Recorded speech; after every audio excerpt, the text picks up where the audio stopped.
ओम शांति। तो आज मीठे बाबा हमें कहते हैं कि दुनिया में ब्लाइंड फेथ है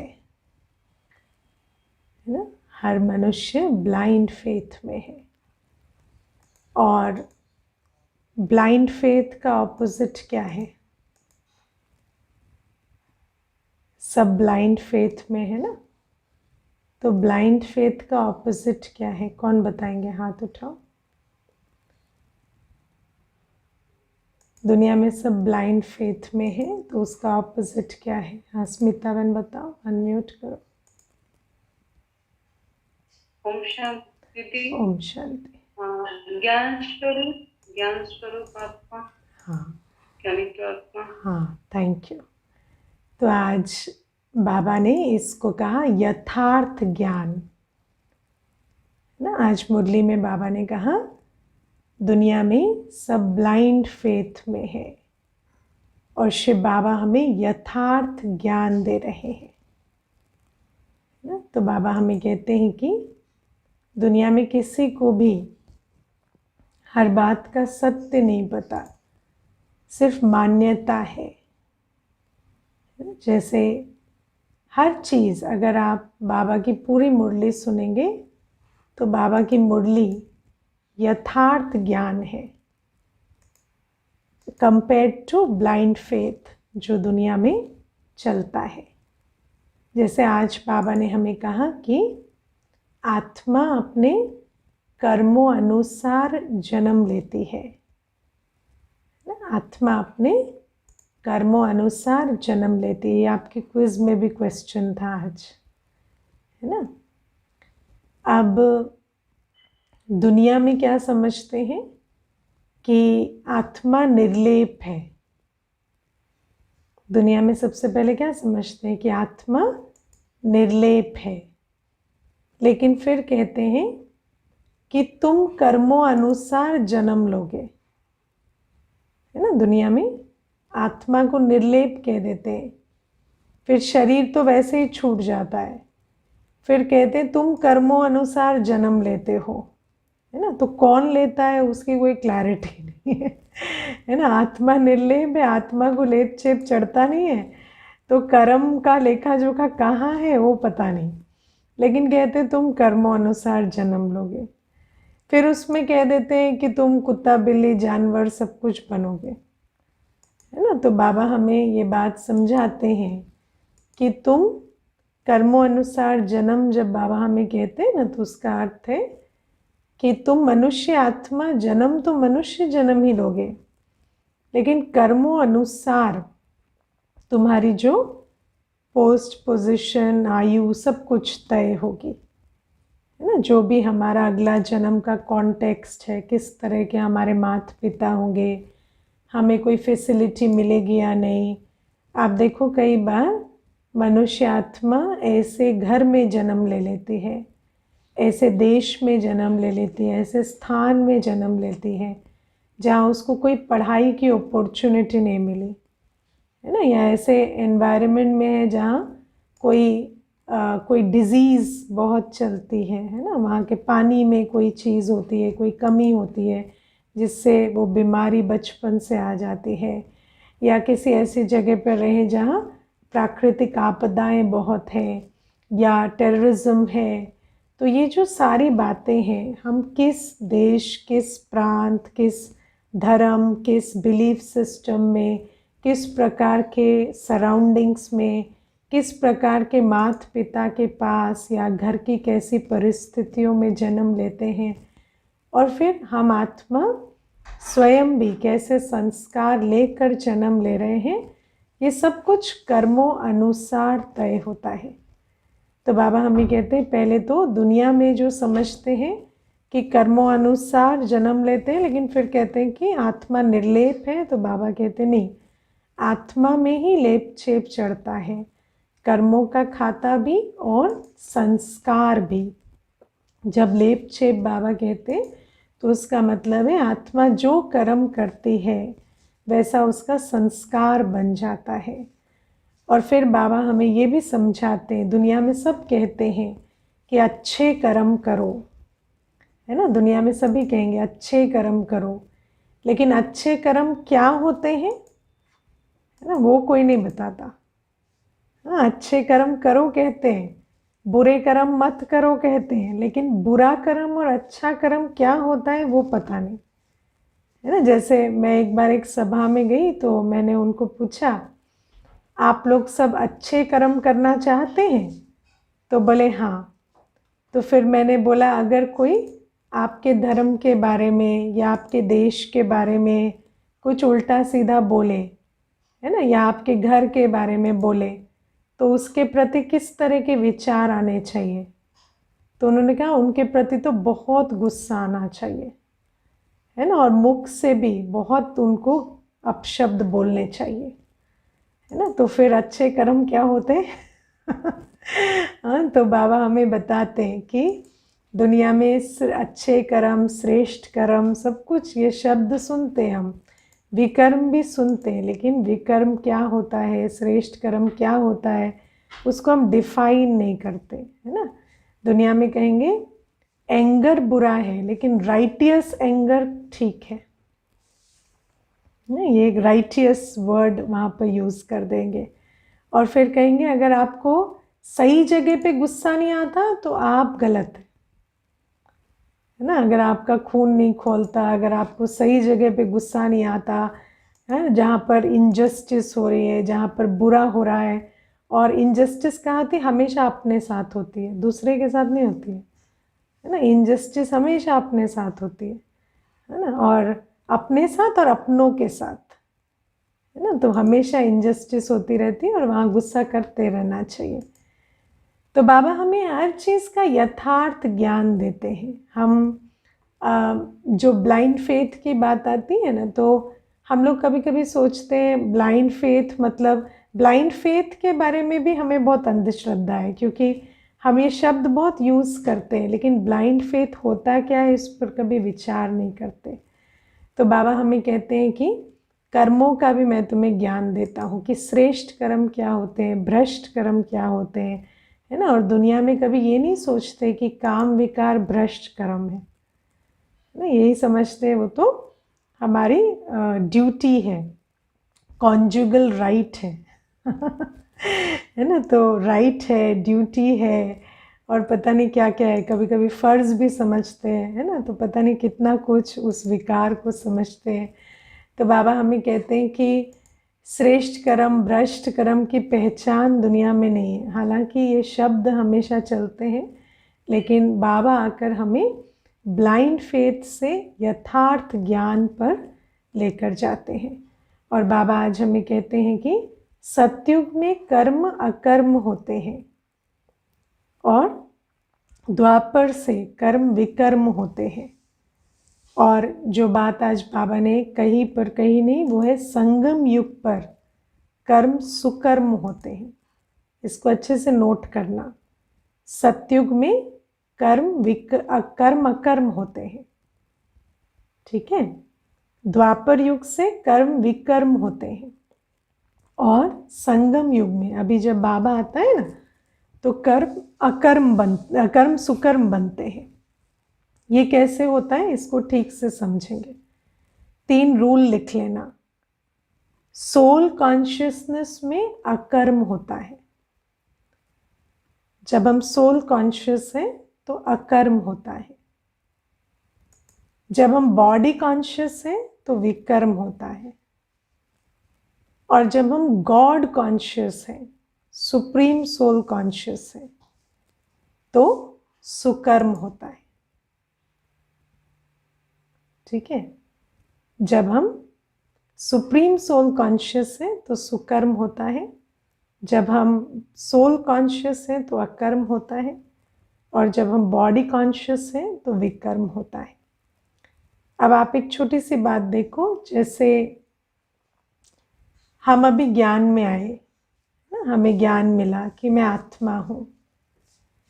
अगर हम सिर्फ सोल कॉन्शियस बने, अभी हम सिर्फ ये सोचे मैं आत्मा हूँ, और घर गृहस्थ में रहते मैंने अपने को आत्मा समझकर भोजन बनाया, मैंने आत्मा समझकर सफाई की, मैंने एक्सपेक्टेशन फ्री होकर कर्म किया, तो मेरा विकर्म नहीं बना, वो श्योर है, लेकिन वो क्या बन गया? अकर्म बन गया, सुकर्म नहीं बना।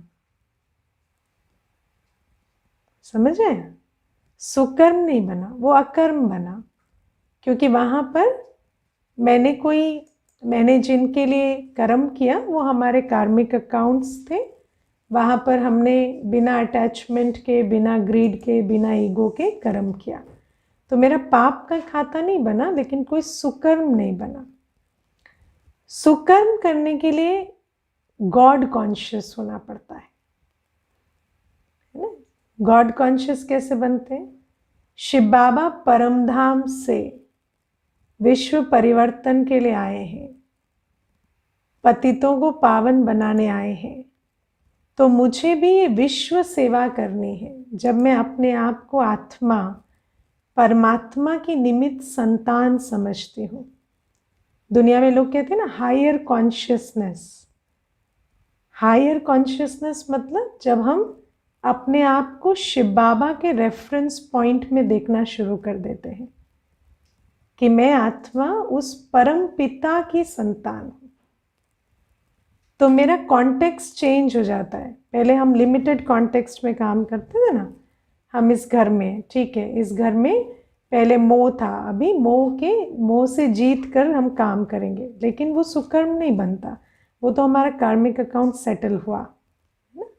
लेकिन जब हम अपने आप को शिव बाबा की संतान समझकर और हम विश्व सेवा की जिम्मेवारी उठाने लगते हैं, जब हम समझने लगते हैं कि शिव बाबा के बच्चे मतलब मेरे भाई बहन, शिव बाबा उनके कल्याण के लिए आया है, तो मेरी भी वही जिम्मेवारी है फर्स्ट एंड फॉरमोस्ट।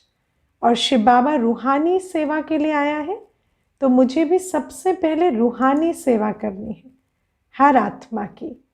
तो जब हम शिव बाबा के रेफरेंस पॉइंट में अपने आप को देखने लगते हैं ना, तब सुकर्म बनता है, तब हमारा दृष्टिकोण बेहद का बन जाता है। तब हम ये नहीं समझते ये मेरा लिमिटेड परिवार है, इसके लिए मेरा जन्म हुआ है, इसके लिए मुझे कर्म करना है, तभी विश्व परिवार बन जाता है। और जैसे शिव बाबा के हर बच्चे के लिए शिव बाबा का प्यार है, ऐसे शिव बाबा के हर बच्चे के लिए मेरा भी बहुत प्यार है, क्योंकि वो मेरा भाई या बहन है, क्योंकि मेरी डेफिनेशन ही ये हो गई मैं शिव बाबा का बच्चा हूँ, है ना। और फिर शिव बाबा जिस अलौकिक परिवार को रचते हैं, ये जो ब्राह्मण परिवार है, ये मेरा ओरिजिनल परिवार बन जाता है ना, हमारा क्लोजेस्ट फैमिली ये बन जाती है। तो बाबा हमें कहते हैं जब ये चेतना आती है ना, सुप्रीम सोल कॉन्शियसनेस, तब सुकर्म होता है। अब सतयुग में बाबा की याद किसी को नहीं रहती, और वहाँ कोई दुखी भी नहीं होता, कोई सुख, और सब सुख स्वरूप होते हैं, तो किसी को सुख देने की भी बात नहीं होती, और दुख देने का अपना संस्कार नहीं होता, क्योंकि सब सोल कॉन्शियस है। तो इसीलिए वहाँ पर भी हम किसी को सुख नहीं दे सकते। हम क्या करते हैं, वहाँ अकर्म करते हैं, जो भी करते हैं उसका ना कोई पाप का खाता जमा होता है, ना पुण्य का खाता। और जब हम बॉडी कॉन्शियस होते हैं, है ना, द्वापर युग से, तो हम जान कर करें या अनजाने में करें, हमारे सारे कर्म विकर्म ही बनते है ना। कभी कभी मैं आप लोगों को सवाल पूछती हूँ ना कि सुबह से लेकर अपने दुनियावी जो भी हम काम करते हैं ना, उसमें अपने हर कर्म को देखो। कोई भी ऐसा कर्म है जो काम, क्रोध, लोभ, मोह, अहंकार के बिना हम करते हैं? ऐसा कोई कर्म नहीं। जब हम बॉडी कॉन्शियस होते हैं तो हानि, लाभ, मान, अपमान, निंदा, स्तुति, जय, पराजय, यश, अपयश, इसी चक्कर में ही कर्म करते हैं। हमारे हर कर्म का ड्राइविंग फोर्स ही, है ना, ये होता है कि मुझे क्या मिलेगा। वो इमोशनल गेन हो सकता है, वो फाइनेंशियल गेन हो सकता है, वो सिक्योरिटी हो सकती है, वो सेंस ऑफ सेटिस्फैक्शन हो सकता है जो आप अपनी मोरल ऑब्लिगेशन फुलफिल करके करते हैं, है ना, क्योंकि कंडीशनिंग हुई है कि ये नहीं करेंगे तो गिल्टी फील होगा, इसीलिए भी करते हैं। बहुत सारी चीज़ें हम करते हैं, लेकिन बिना प्राप्ति के हम कोई काम नहीं करते दुनिया में।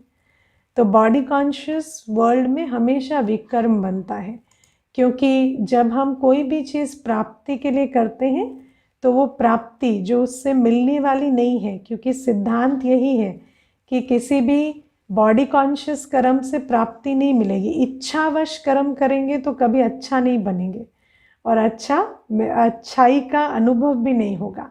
तो बाबा कहते फिर अप्राप्ति, असंतुष्टता ये मिलती चली जाती।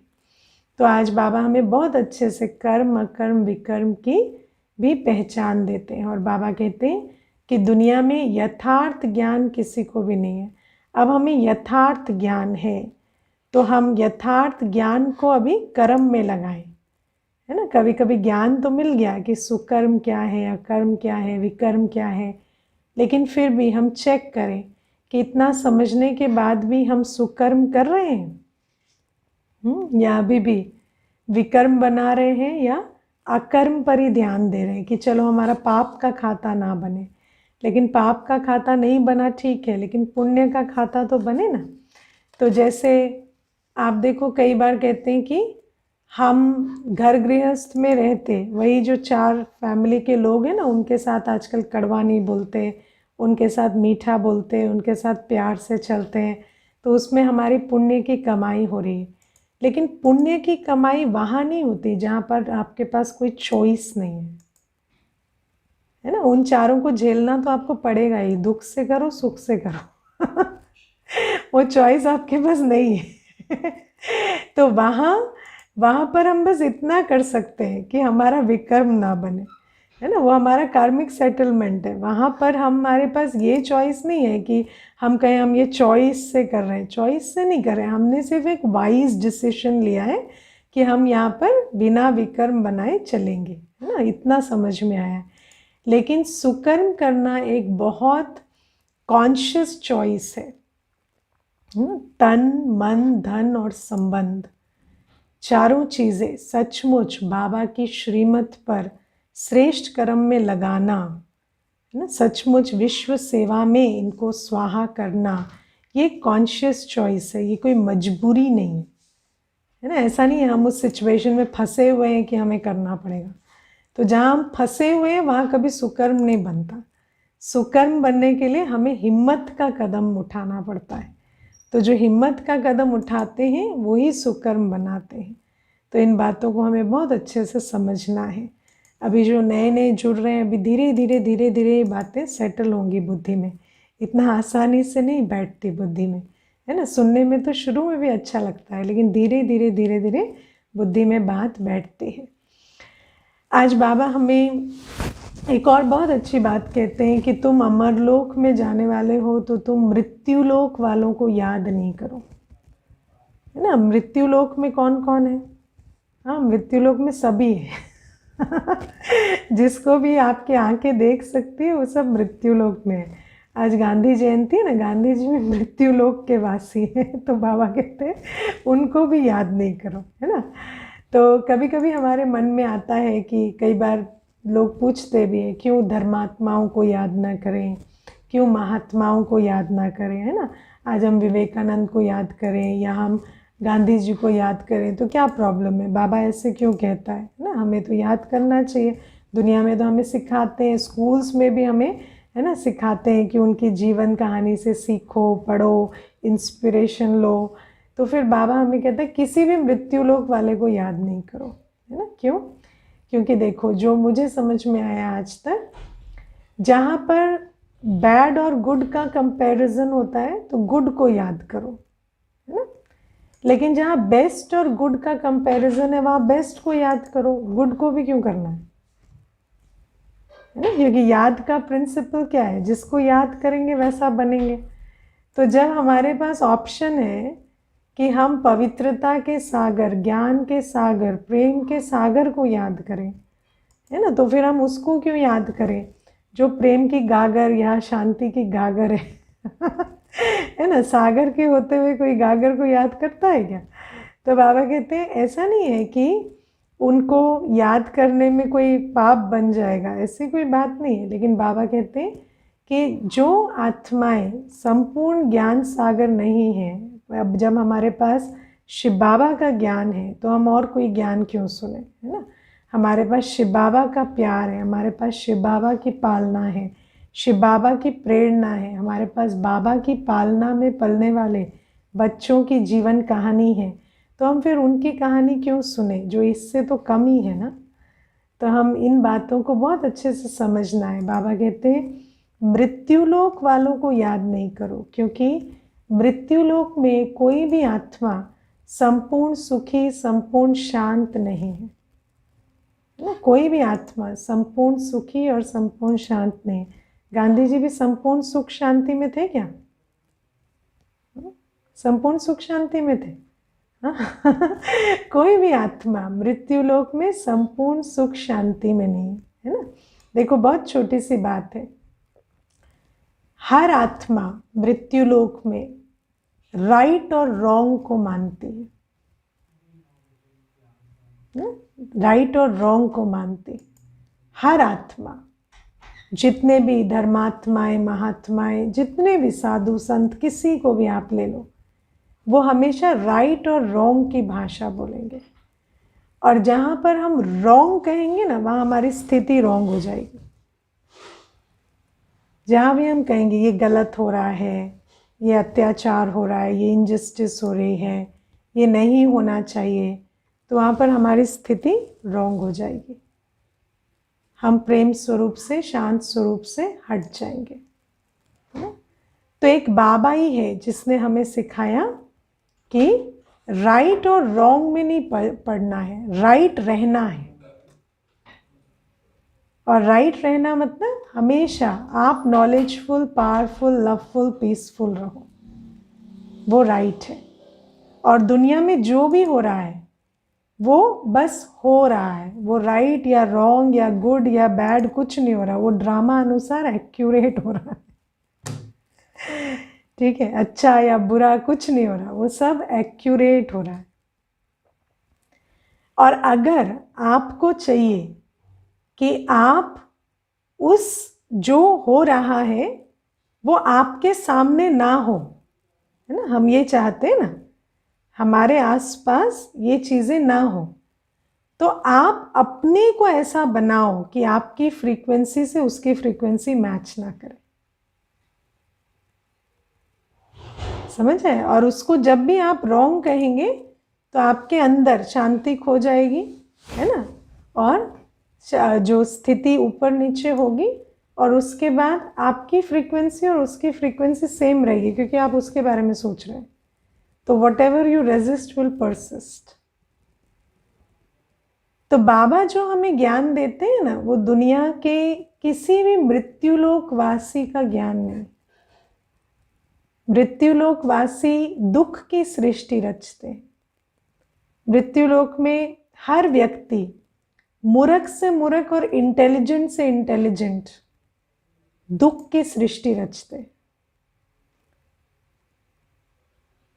दुख की सृष्टि रचते। इसको आप चेक करना, ये बहुत बड़ी बात है। एक बार एक भाई आया था, साइंटिस्ट था, तो मुझे कहता है कि मैं इस बात से एग्री नहीं करता, उस बात से एग्री नहीं करता, ये साइंटिफिक नहीं है, ये लॉजिकल नहीं है, ये ऐसा नहीं है। तो मैंने उसको बोला सब ठीक है, आप मुझे एक बात बताओ, आप खुश हो, संपूर्ण सुखी और शांत हो? तो कहता है नहीं। मैंने बोला फिर उस इंटेलिजेंस को मैं नहीं मानती जो आपको दुखी बनाता है, मैं तो उसे मानती हूँ जो हमें सुखी बनाता है। आपका इतना ज्ञान आपके क्या काम आ रहा है? दुखी तो बना रहा है ना आपको। तो इतने ज्ञानी बनकर आपने क्या कर लिया? और मान लो मैं मूर्ख भी हूँ, है ना, जो दिखता नहीं उसको मानती हूँ, उसके लिए जीवन समर्पित कर दिया, लेकिन मैं तो बहुत खुश हूँ, शांत हूँ। तो मेरे हिसाब से तो इंटेलिजेंस ये होती है। फिर उसने प्यार से ज्ञान सुना। तो बाबा हमें कहते हैं मृत्युलोक में चाहे कोई भी आत्मा किसी भी रोल में हो, पोजीशन में हो, चाहे धर्मात्मा महात्मा की उपाधि में हो, कुछ भी हो, हर आत्मा दुख की सृष्टि रचती। राइट राइट कहकर बहुत दुखी रहते, दुख की ही सृष्टि रचते। इसीलिए बाबा कहते हैं इस दुनिया में जिस गली तुम्हें जाना नहीं है उसका पता क्यों पूछना है, जैसा तुम्हें बनना नहीं है उसकी जीवन कहानी को क्यों पूछना है ना। तो बाबा कहते किसी से कुछ सीखने के लिए यहाँ नहीं। और जब तक बाबा नहीं था हम अनेकों से सीखते थे, हमारे पास कोई ऑप्शन नहीं था। लेकिन अब बाबा कहता है अब तुम्हारे पास मैं हूं, तुम सिर्फ मुझे याद करो, है ना, सिर्फ मुझे याद करो। जब हम बाबा को याद करते हैं तो कई बार ज्ञान और योग को अलग अलग कर देते हैं, है ना। जैसे हम जब ज्ञान सागर बाबा को याद कर रहे हैं तो ज्ञान को भी तो याद करेंगे ना, है ना। पवित्रता के सागर बाबा को याद कर रहे हैं तो पवित्रता की जो डेफिनेशन बाबा ने बताई है वो भी तो याद आएगी। शांति के सागर बाबा को याद करेंगे तो शांति जिस तरह से बाबा ने हमें समझाई है या अनुभव कराई है वो भी तो याद आएगी। तो कई बार हम क्या करते हैं, ज्ञान को यहाँ साकार लोक में छोड़ देते हैं, है ना, सारा ज्ञान यहाँ उतार के रख देते हैं और परम धाम चले जाते हैं और वहाँ लेज़र लाइट को याद करती रहती है, हाँ? तो ऐसे नहीं याद करना होता। किसको याद कर रहे हैं? वही बाबा जो हमें प्रैक्टिकल ज्ञान का सागर आकर जो ज्ञान दे रहे हैं ना, उसी ज्ञान सागर बाबा को हमें ज्ञान सागर के रूप में वहाँ याद करना है। उसी पवित्रता के सागर बाबा को हमें पवित्र स्वरूप में याद करना है वहाँ पर। तो इसको दोनों को आपको क्या करना पड़ेगा, थोड़ा एक लिंक बनाना पड़ेगा ये ज्ञान और योग में, है ना। कई बार क्या करते हैं कि प्रेम जो है ना, तो प्रेम को भी क्या करेंगे, यहाँ प्रेम का सागर प्यार दे रहे हैं, लेकिन उस प्यार को यहीं छोड़कर वहाँ पर प्रेम का सागर से प्यार मिल रहा है, किरणें मिल रही हैं, किरणें हैं पर वो प्यार की किरणें हैं। और उस प्यार की किरणों में क्या क्या समाया हुआ है, संबंध का अनुभव समाया हुआ है, उसमें एक्सेप्टेंस समाई हुई है, हम जो हैं जैसे हैं वैसी एक्सेप्टेंस समाई हुई है, उसमें हमारे लिए कल्याण की भावना समाई हुई है। और फिर ये भी समाया हुआ है ये शुभ भावना कि हम देवता बनने वाले हैं। तो जब हम बाबा के सामने बैठते हैं तो हमें याद आना चाहिए कि बाबा का प्रेम कैसा है और वो प्रेम मुझे क्या बना रहा है, और मैं प्रेम स्वरूप बनूंगी तो कैसी बनूंगी। बात समझ में आ रही है? इसको हम दोनों को इंटीग्रेट करें, फिर इसके साथ धारणा को भी इंटीग्रेट करें। फिर क्या करते हैं, ऊपर गए शांति में बैठे, शांति के सागर बाबा के सामने बैठे और नीचे आए तो खूब जोर जोर से बातें कर रहे हैं ना। तो ज्ञान को योग के साथ इंटीग्रेट करना है, योग को धारणा के साथ इंटीग्रेट करना है ना। फिर पता चला कभी कभी ज्ञान और योग भी अलग अलग चल रहे हैं और योग और धारणा भी अलग अलग चल रहे हैं, है ना। ऊपर गए तो बहुत फरिश्ता बन के उड़ रहे थे, है ना, नीचे आए तो तलवारें चल रही हैं मुख से। ऊपर गए ना तो सबको सकाश दे दिया, सारी दुनिया को, और नीचे आए तो साथ में रहने वाला और सुहा नहीं रहा, वो अच्छा नहीं लग रहा। तो हमारा ये थोड़ा, क्योंकि हम 2500 वर्ष भक्ति में रहे ना, भक्ति में धर्म और कर्म अलग था, है ना, धर्म और कर्म अलग था। धर्म और कर्म कैसे अलग था, मंदिर में बैठेंगे ना, आंसू बहा बहा कर, मैं नीच पापी फलकामी, है ना, आप तरस खाओ, आंसू बहा बहा कर, और जैसे ही मंदिर से बाहर निकलेंगे नौकर को गालियां निकाल रहे।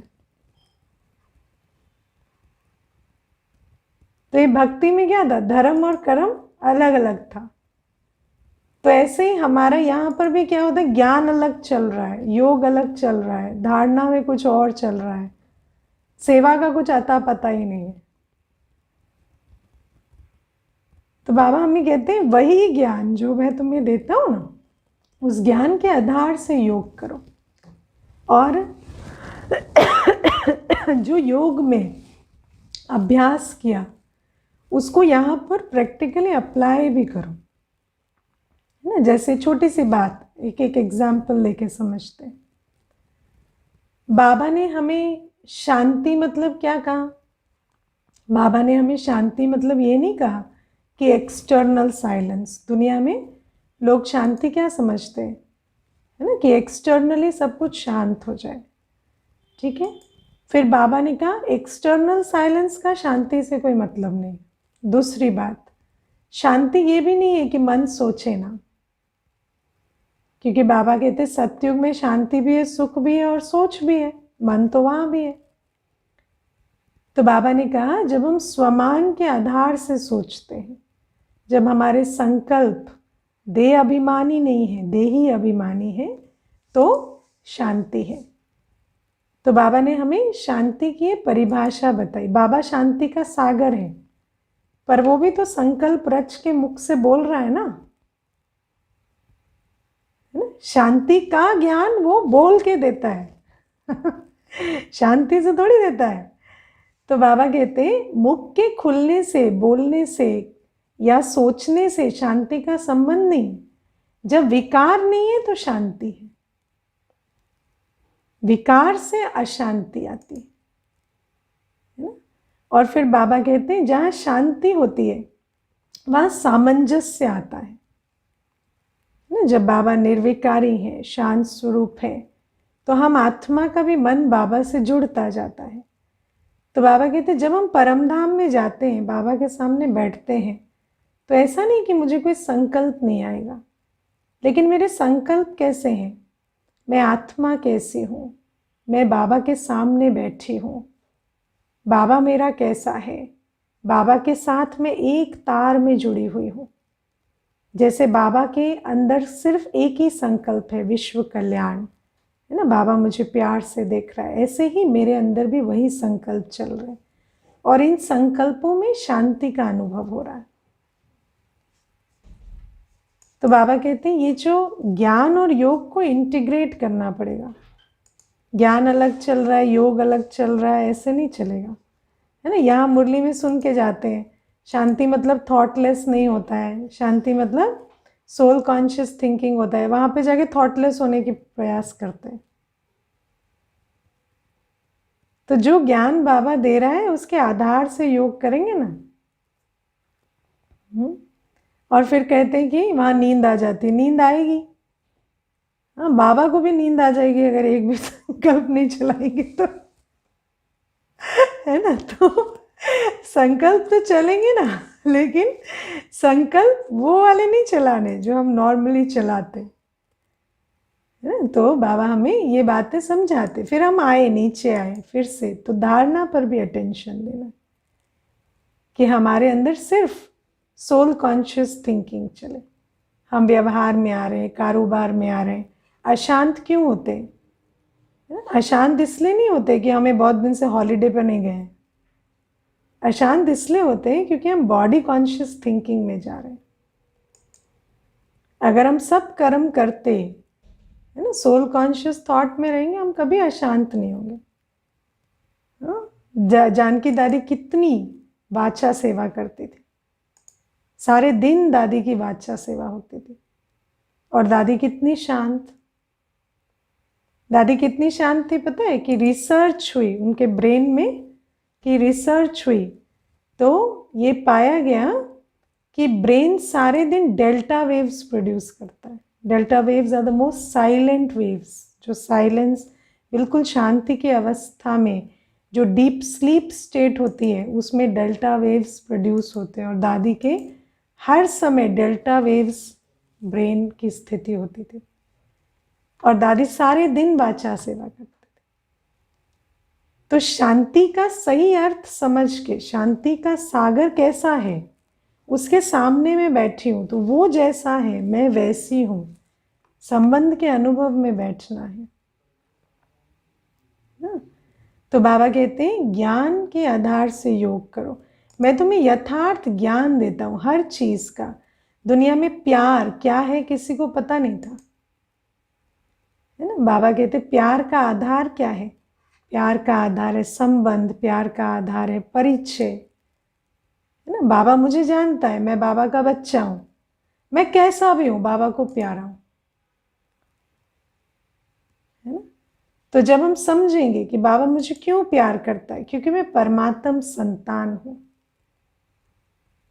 तो हम जब उस भावना को अपने अंदर भरेंगे कि बाबा मुझे अपने बच्चे के रूप में देख रहा है, इसीलिए बाबा को टोटल एक्सेप्टेंस है, मेरी बिलोंगिंग है बाबा को कि ये मेरा है ना। तो उस भावना को जब हम अपने अंदर समाएंगे तो नीचे आएंगे, तो फिर हर आत्मा को देखेंगे, कोई भी कर्म कर रही है आत्मा तो हमें याद है ये कौन है, ये बाबा का बच्चा है, मेरा भाई है। तो उस कारण से एक्सेप्टेंस आ जाएगी। एक्सेप्टेंस के लिए परिचय और संबंध का अनुभव जिससे स्नेह आता है वो बहुत जरूरी है। बिना स्नेह के एक्सेप्टेंस नहीं होती। मैंने एक बार एक उसमें वीडियो भी बनाया था, जिन्हें हम प्यार करते हैं उन्हें हम स्वीकार करते हैं। जहाँ प्यार होता है ना कि ये मेरे अपने हैं, है ना, एक पिता की संतान है, तो वहाँ अपने आप एक्सेप्टेंस आ जाता है। टॉलरेंस, एक्सेप्टेंस ये कोई बहुत बड़ी बात नहीं है। इसको इमर्ज करने के लिए जैसे बाबा मुझे देखता है, बाबा क्या देख रहा है जो उसको प्यार आ रहा है, बहुत विशेष है क्या हम, इसीलिए प्यार करता है बाबा हमें। हाँ विशेषता तो प्यार से भर जाती है। किसी को प्यार दो अपने आप विशेष बन जाएगा। किसी को प्यार देकर देखा है, रूहानी प्यार विशेषता भर देता है। हर आत्मा विशेष है, उस विशेषता को इमर्ज करने के लिए रूहानी प्यार चाहिए होता है। जैसे बीज को फलीभूत करने के लिए पानी चाहिए होता है ना, ऐसे रूहानी प्यार वो पानी है जो आत्मा के अंदर की विशेषता को, गुणों को फलीभूत करता है।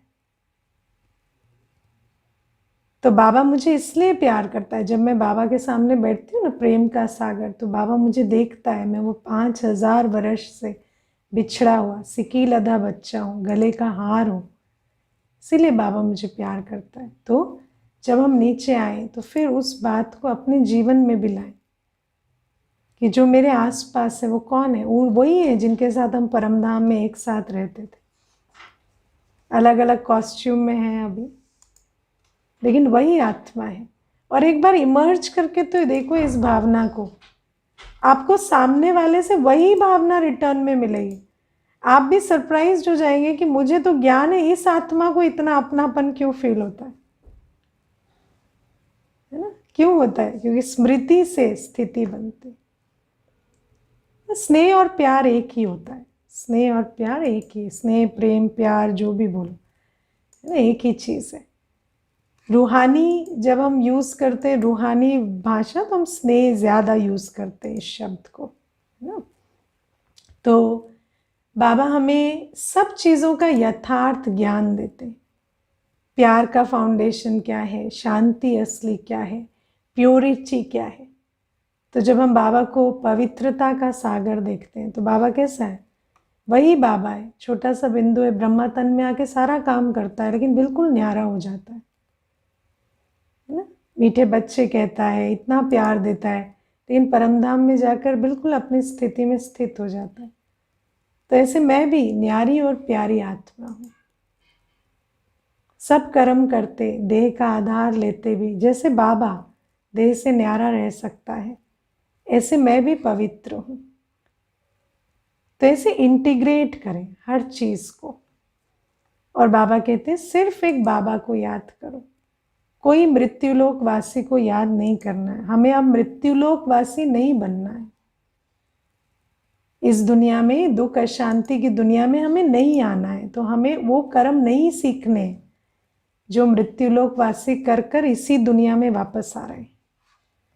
हमें वो कर्म सीखने हैं जिससे यहाँ से हम एग्जिट कर जाए और सत्युगी सुख की दुनिया में आए। तो एग्जिट करने वाले कर्म सीखने के लिए उसको याद करना पड़ेगा जो परमधाम से आया है। वो जो यही गोते खा रहे हैं उनको याद करने से एग्जिट नहीं होगा, है ना। समझ आई? तो बाबा ये बातें आज हमें बताते हैं और बाबा हमें आज और एक बात कहते हैं, जो ज्ञानी तो आत्मा होते हैं उनको अपने गुणों और विशेषताओं का अभिमान नहीं होता, है ना। क्यों नहीं होता? क्योंकि उनको ठीक पता है कि ये सब कुछ बाबा का दिया हुआ है है ना। और जैसे कभी कभी ना मुझे सबसे फनी चीज़ क्या लगती है पता है? कभी कभी व्यक्ति कहता है मैं सेल्फ मेड हूँ। हाँ, उसको पूछो, अगर आप उस पिता के यहाँ जन्म नहीं लेते जहाँ आपने लिया, आपके पास वो बुद्धि नहीं होती जिसको आप उपयोग करके इतना सेल्फ मेड बन रहे हो, तो क्या करते? कुछ करते क्या? हाँ, बुद्धि भी तो देन है ना। जो भी हमें जो भी संकल्प उत्पन्न होते ड्रामा अनुसार होते, है ना। एक ही परिस्थिति में हमें क्यों ये प्रेरणा मिलती, किसी को क्यों नहीं मिलती, ये सब कुछ ड्रामा अनुसार होता है। इसमें किसी को अभिमान करने की कोई बात नहीं। और जब हम समझ जाते हैं ना हम जो कुछ है बाबा की वजह से ड्रामा के वश है, तो हम फिर दूसरे को भी ना अभिमान से देखते ना अपमान से, क्योंकि हमें समझ आता है ये भी जो भी है ये ड्रामा के वश है हम है, ये हमारी डेस्टिनी है, वो है, वो भी उसकी डेस्टिनी है। You can't help being yourself, they can't help being themselves. और ये सिर्फ कमजोरियों को अप्लाई नहीं करता, ये विशेषताओं को भी अप्लाई करता है। किसी के अंदर कोई विशेषता है, किसी के अंदर कोई, और नहीं है तो उसका भी कुछ कर नहीं सकते, है ना। बाकी प्रेम स्वरूप रहेंगे, ज्ञान स्वरूप रहेंगे, तो उनके अंदर जो भी कुछ है वो इमर्ज हो जाएगा आपकी कंपनी में, ये पक्की बात है। बाबा भी क्या करता है?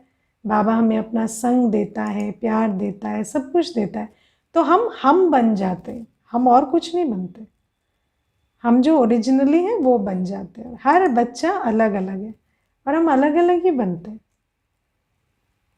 तो बस हमें भी वही करना है जो बाबा करता है, अपने स्वरूप में स्थित होना है। हमारे आसपास की आत्माएं भी अपनी प्योर स्टेट में आ जाएंगी।